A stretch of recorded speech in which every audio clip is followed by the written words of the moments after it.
Meshtabi Season 4. Konkai no Meshtabi wa Gachi de Mata Tabathai Meshtabi saw Shuhen number 1 des. 早いもので私たちが右も左もわからない YouTube というツールに手探りで取り組み始めてから間もなく3年。皆さんのご視聴と励まし、応援の言葉、美味しいタレコミに支えられて楽しく続けてくることができました。ありがとうございます。ありがとうございます。今回は3年間の総集編を作ってみました。特に今回はシーズン1、2021年秋頃の食べ歩きを編集したもの。撮影も編集もナレーションも超ヘナチョコなのでお見苦しい、お聞き苦しい点が多々あるかと思いますが、その辺も含めて楽しんでいただけたらと思います。それでは早速。Let's get it started. 1. Chitose Higashi Chitose Barbecue いや、すげえ畑の真ん中にあるのがめっちゃ人が次から次へと来るのにびっくりした。すごかったね。おばちゃんが振る超アバウトな塩、その加減がまた絶妙でね。素手でチキン掴んでって焼いたからね。トングも使わないっていうね。また食べたいな。まあ絶対食べに行くだろうね。 2. Saroma Hokusho Suizai ホタテバーガーね。これは素通りするってことはありえないね。絶対ない地区に行ってないないない。これはもう一発でラブもううますぎてカメラを回し忘れるという最悪のパターンを。 3. Hakodate Ganso Koike これ初めて食った時さ、一口目とかさ、こうクエスチョンマークがなんだこの味はっていう感じの、癖が強いから、ちょっと薬膳っぽい感じのカレー。そうターメリックウコン感が半端ねえから、でもそれが癖になるんですよね。どこにもないこのウコン感。 15. Onama Table de Rivage あの経験はスペシャルだったね。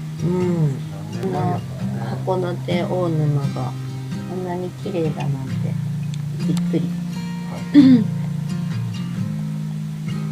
んなクルージングがあるのも知らなかったというか、あんまり知られてないよね。たまたま何年か前にディナーに行った時に、あれは何だっていう、あれはテラスなんですか、庭なんですか、あれは船なんですみたいな、みたいな。また行きたい、本当に素晴らしいレストランだった。 3. Iwamizawa Otong Shokgo エンターテインメントレストランとでも申しましょうか。びっくりドンキーラッキーピエロに通じるようなメニューとか料理だけじゃない楽しさも醸してくれるレストラン、はい、いつも混んでますね。混んでるね。まあ岩見沢名物と言っても過言ではない。そうだね。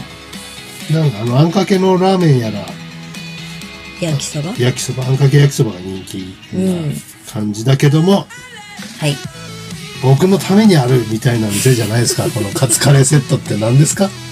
ありがたい。普通はないですよこのセットね。カツカレーとラーメンをセットで食うやつの面を見てみて8. Iwamizawa Wu Chu Ken 本来私はこういったメニューを食べるような、人ではありません。はい。すごいよね、このチャーシューの量が丼から溢れてる感じ。例えるなら象の耳象の耳クラスのチャーシューがオンしてます。怖いわ。麺にたどり着くには象の耳をめくり上げてあれ面白い。こんにちは食いをしなきゃいけない。こんにちは食い。のれんみたい。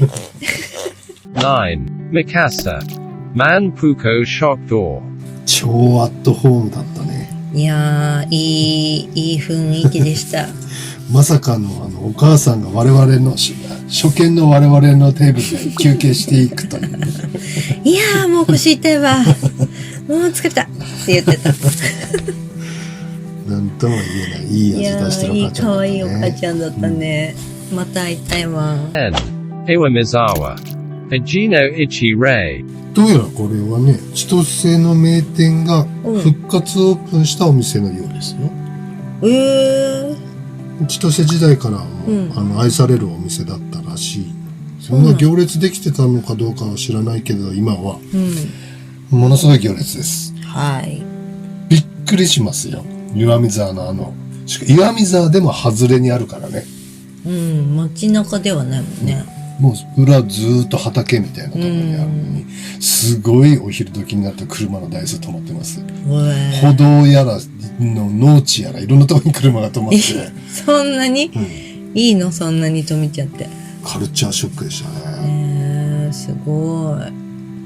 美味しいです。僕の中では、催眠に次ぐ味噌ラーメンかなと。グループでサウナに来る若者が結構最近多いんだけど。男性の方は、で、混んでたりすると、扉開けてこうグーって覗いて、3人とか4人でいるもんだから、あそこ座れるとか、あそこ座れないとかって、ダメかみたいな。扉開けたまんま相談してやがる。女子か。おい閉めろぬるくなる。8. Menia Casera Sera. 鶏白湯のこの完成度には驚きました。すごいこれ黄色いよね。ポタージュですね。ポタージュ。すんごいうまい。ポタージュや。思わず一口スーってこうレンゲで飲んだ時にポタージュやって言ってしまう感じのスープ。これ食べた人何人ぐらいがそのポタージュやってみんな言ってるよ。ポタージュや。そこら中から聞くよ。ポタージュ。9. Ramen Yoshi. またまた出ました濃厚魚介系なんですけれども、麺といいチャーシューといい全てが完璧な感じがしました。おー、すごい。おじさん札幌で一番好きなラーメンかもしれませんね。マジっすか。かっこいいですよね。バリエーションなしです。一本勝負です。すっご珍しいですな。もう濃さで言ったらね、妹の眉毛ぐらい濃いんだけどかなり濃いですしょっぱいとは違うんだよね。麺を食べるときは濃くても美味しいんだけど、スープを飲み干すとなるとさすがにちょいと濃いから、なんかこう蕎麦湯みたいなラーメン屋さんでスープ割り中のつけ麺屋のみたいなやつがあると、そうね、ありがてえのになって。それどこのラーメン屋さんにもちょっと欲しい。蕎麦屋には必ず蕎麦湯があるのになぜラーメン屋にはラーメン湯がないんだ。ラーメン湯ってことになるよね。蕎麦湯に対してラーメン湯でしょ。そうだね。ラー油じゃない。ラー油じゃない。勘違いされるから、ね。カレーって言うじゃん。辛くなるやろって言われる。10. Menia Saimi. 今回もね、この動画を作るのに相当探しました。はい。サイミを超えるような味噌ラーメンはないものかと。探しました。だけど見つかりませんでしたね。そうですね。サイミに勝る味噌はなしと。やっぱすごいな。さすがです。なかなか崩せないサイミの牙城。はい。三平発祥でスミレの時代が来、それがサイミに世代交代し、その後だよね。そろそろいいんじゃないっていうか、スミレ OB 会以外の違う流れが来てほしいな。新生味噌ラーメンの登場が待ち遠しいですね。昔キャンピングカーで日本ツアー回ってる時の土地で食べ物美味しいの食べて、でその土地の温泉に入るっていうのがね、醍醐味で、青森で温泉に入った時に、脱衣所から浴場に入る時によくガラスのガラガラガラっていうドアがある。そこに注意事項が書いてあって、その一番下に、下痢気味の方はご遠慮くださいって書いてあって、それめっちゃツボにはまって、いや、どういう状況がその温泉で繰り広げられたの。 2. Bordone. Yakisoba. 驚くなかれ飲食店なのに味なしの焼きそばを提供しております、この店。これは昔から変わってないんだけど、いやー、このジャンクな感じ私好きだな。自分の好みにいろんなタイプのソースをかけて食べれるといえばそうなんだけど、チャーハンに置き換えて考えてみたら恐ろしいことだよね。確かに。ね塩コショウすらしてないというね。え、これって昔からこうなの？そう、昔から味ないです。今も変わりませんでしたね。後半きついんですよ、これ。上からソースかけるでしょ、引力でソースは下に溜まるよね。たまる。食べ終わる頃ジャバッジャバなやつ食べなきゃいけない。確かにしょっぱい。しょっぺーっつって喉乾きそう。必ず乾きます。同級生の山崎くんはウルトラジャンボを食べた次の日がここに来なかった。え、 3. Nakajima Koen Do Lee. Ro Tar. 相変わらず一人でやってましたね。納切り盛りして豆塩辛松前漬け冷ややっこ、突然言われたからびっくりしたよ。あのワードがね。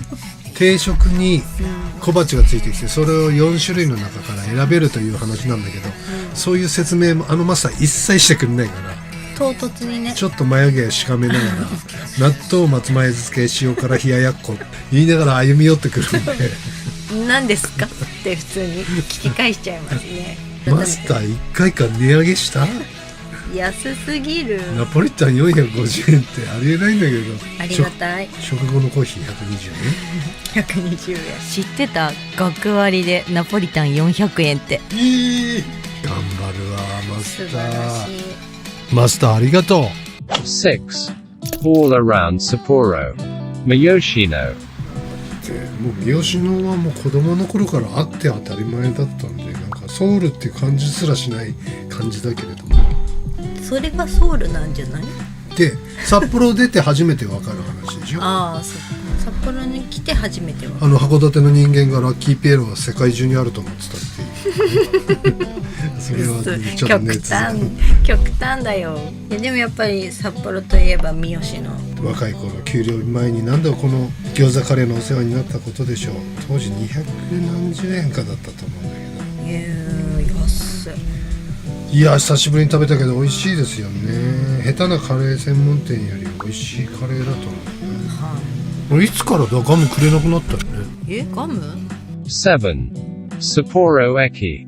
Korombo. 札幌の男子であれでしょ、コロンボのカレー食べたことない人はもぐりでしょう。いつも混んでますね、ここは。おそこばっかりね夕方4時にカレー食うやつなんでこんなにたくさんいるのいやほんとコロンボはずーっと満席。女子率は 2% ぐらいかなっていう感じですけど、まあ札幌男子が大好きな、ね、ルーがおかわりっていうかちょっとペース配分間違った時にご飯だけが余っちゃう、カレーってご飯が余りがちになるスポーツなんだけどスポーツ飲み物なんだけど、わかる。ペース配分わざとみんな間違って食ってるっていうねルー欲しさにルー足しオイルただルーっていうのはすごいよね。プラスルーは食い放題だがアイスクリームは出てくるもう何そのウハウハですよ。 10. Kita Niju Yojo. 4 Rai. こうもう45年くらいやってるとかなんとかってお母さんが。これも札幌の男子だったら一度はチャレンジしてるでしょ。チャンダイ今は亡きチャンダイですが、大盛りチャーハンで有名な、まあ、全部大盛りなんだけどこの店は、まあ、チャーハンの大盛りが半端なかったっていう今ねないって言われちゃった。諸説あるけれども、マスターが腱鞘炎にかかってフライパン触れなくなっただの中華屋あるある。平成の米騒動の時にそれこそご飯お米が足りない時に残す人が多いからっていうことでやめたっていう話が有力みたいね。俺は半分も食えなかったね。チャンダイ、バスケットボールだ今もなんかね近所の学生とかに愛されててね、あり続けてほしい。本当にいいよね。漫画に出てきそう中華屋だよねフォーライト本当。バンコクってタイのバンコクね。バンコクイタリアンレストランに行った時に4人ぐらいで行ってシェアして食べようってことで、おー、ね。ありなのね、そういうのね。で、取り皿をもらったんですよ。うん、だから取り皿の1枚がうん、汚れてたんで、うん、すいませんっつって、うん。これ汚れてますってウェイトレスにはい。こう教えてあげたら、ウェイトレスはその汚れてる皿をパッて掴んで小脇に抱えてキュッキュッキュッキュッキュッって巻いてないかうん。っつって置いて嘘た。でしょ。それでまかり取ってるタイランドって素敵な国じゃない。いやー、確かに微笑みの国だね。どんだけマイペン内なのっていう文化の違いってすごいな。それですっかり僕はタイのことが好きになりました。Jakaino Meshitabi wa. Gachi de Mata Tabathai. E Wamazawa Mikasa Kaiwai the best des. Otanoshimini. See you soon. 市場調査であちこち食べ歩く習慣がもう30年以上続けてるからその癖が抜けないんですよね。せっかくグルメっていう番組が始まった時にせっかくグルメで紹介されたお店しらみつぶしに食べに行ってね、あと食べログで評価の高いお店もいろいろ食べに行ってね、行くんですわ。東京が多かったけどそれがおいちゃんの仕事だったから。うん、そうね。私はお留守番が多かったの。でも今一緒に行けるのがいいよね。そうだね。 YouTube を始めるにあたってグルメ動画と旅の動画最初は両方作ってたんだよね。そうそう。グルメ動画撮影しつつ、取材旅の様子もね、撮影して。だけど実際公開してみたら、旅の動画の10倍グルメ動画の方が視聴があったんだよね。そうなんだ。編集にかかる手間は同じなんだけど視聴が10倍じゃねで、グルメに絞ったってわけ。だってね、最初はチャンネル登録2人からのスタートだよ。とにかく収益資格を得るためのチャンネル登録1000人、総再生時間が4000時間以上だったっけな、それを目指そうぜってことでね。もうそれしか目指しませんって感じでね。旅動画もいずれはやっていこうとは思うけど、そうね。グルメ動画いろんな YouTube の先輩たちの見てって研究して、そうするってと行った店の紹介する動画がほとんどだったんですよね。だから飯旅はまた食べたいと思ったお店の紹介っていうのを基準にしたのよね。差別化するために。YouTube 始めた頃は面白いチャンネル結構あったんだけどねえ、寂しいよね。おいちゃん特に時事ネタリアルな社会情勢を言ってるチャンネルが好きだからさ、でもみんなバンされちゃったよね。本当のことを言ってるチャンネルなんでやろう。なんでやろあんまテレビって本当のこと言わないんだなっていうのが分かってきてね、う。テレビを疑い出したきっかけは2001年さ、 2001年911の時にあれよグルメ番組も一緒だなって思ったのさ、美味しいとしか言えないからね、テレビだと。まあスポンサーの商品食べて美味しくないとか言えるわけないもんね。そうそう。そういう意味で広告で成り立つ YouTube も同じ経緯をたどる恐れがある。だから YouTube にも限界があると思うんだよね。だから Netflix の方が面白いんじゃないかな。今は映画やメディア制作の番組主体だけど、Netflix または ABEMA とか YouTube を介さない形のプラットフォームをアマチュアが投稿できるようにしたら、有料コンテンツとしての動画配信で1再生1円ぐらいの配当が出せればすごいと思うんだけどね。そっか。 YouTube チャンネルに有料登録っていうのはなかなかハードル高いけど、 Netflix とか Amazon プライムとかなら誰でも課金登録してるもんね。広告に左右されないメディアという意味では今のところ一番理想的なのかな。それでいろんなことが発信できて収入も得られるっていうのは確かにいいわね。だろう。日本発祥でそういうプラットフォームができたらいいよね。やるってやっちゃう？やらない？